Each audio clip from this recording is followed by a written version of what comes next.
when did the fascination with financial technology begin? Because you had mentioned something about being a kid at some point during the show. I was a kid at some point. There was a time where you were a child. There was a time when I was a child, and I still have the brain of one. Yeah.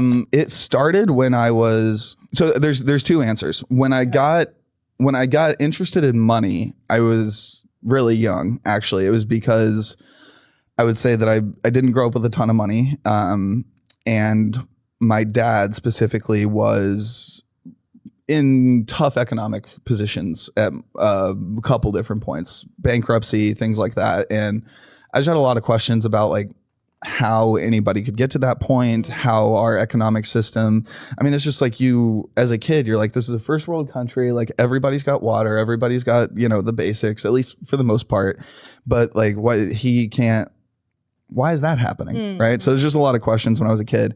And then fast forward to when I was in college, I was doing an internship I'll just say at Merrill Lynch. And we were mostly doing good for the world. I think like we were selling like mutual funds and like well-balanced index funds to, you know, average folks that were thinking about retirement, yada, yada, yada. And then suddenly we went to lunch with this woman from a very large insurance company. And she was selling us annuities. And the idea was basically like, hey, those index funds, they're great. They're responsible. You can make like, you know, 10 basis points, 30 basis points. But what if we could make 3 times that, 10 times that? What if you can make 3% instead of 30 basis points, right? And not that those are exact numbers or something, but it was just like an order of magnitude difference in terms of the fee that they could benefit from the idea of selling an annuity to literally fucking anybody, right? Instead of selling a balanced index fund portfolio. And this was at a point when, you know, because I'm so old, there was no fiduciary rule. Not that the fiduciary rule really shook out and really actually is working today, but they were like the broker dealer thing. This was fully a broker dealer. So there was no need to act on in the actual best interest of the client. It was just like, we can sell them something that's, you know, suitable, right? The suitability standard.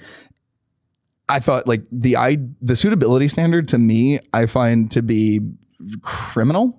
Like the idea that you can just sell anybody anything basically, and then you get to the courtroom and it's like, I don't know, like in the moment it seemed good, and the judge is like, said yes. You know, it's basically like it's a sales process at that point with like very minimal recourse. And like, yeah, you can get, but it's just like there's a different level there. So anyways, I got wildly pissed off during that experience, not during that lunch. It was nice I had a salad, but like the rest of it when we started selling the annuities, and I was like, this is not a person you sell an annuity to. And I didn't really know, right? I was just like, but why are we selling an annuity to like a 45-year-old? It gave you the ick. Yeah, it gave me the financial ick. Exactly. Yeah. Yes. And I was just so angry that I was like, I'm going to spend the rest of my life in this industry and hopefully leave it like a little bit better than I found it. And yeah, that's what started it. And then I started working in startups. Yeah. Oh my gosh. Well, that's actually really fascinating. I mean, and kudos to you, right? Because it's, gosh, we live in this, especially capitalism, America. We live in this like space where you could either think like that person at Merrill Lynch was, which is like, but what if we could earn more? Like, what if we could get more? It's like, it just makes me think of like the creation of the mortgage-backed security. Like, it's like, yeah, but what if? Yeah, financialization. We took the shitty ones and put them all together and resold them as something new. And it's like the packaging of you know, shit products to sell it to people that don't know any better. Oh my God. Like it is also a lot of, I know I can like feel he's like, oh. It just pisses me off beyond belief. Well, and it's because it's not fucking necessary. And it's not real. I mean, the amount of like, it kind of gets into this thing where we start talking about the national debt. It's like, when you start talking about the national debt, I think most people's eyes glaze over. They like, whatever. I mean, if at any point we do default, it's Armageddon and fuck it. You know, like the world's going to end anyway. So whatever. But it's just, when it gets into the financialization of like, we have, coming back to the point of India, coming back to the point of Indonesia, coming back to the point of like actual problems to solve in this world, like the idea of packaging up a whole bunch of mortgages so that we can then call it diversified, so that we can then sell it off.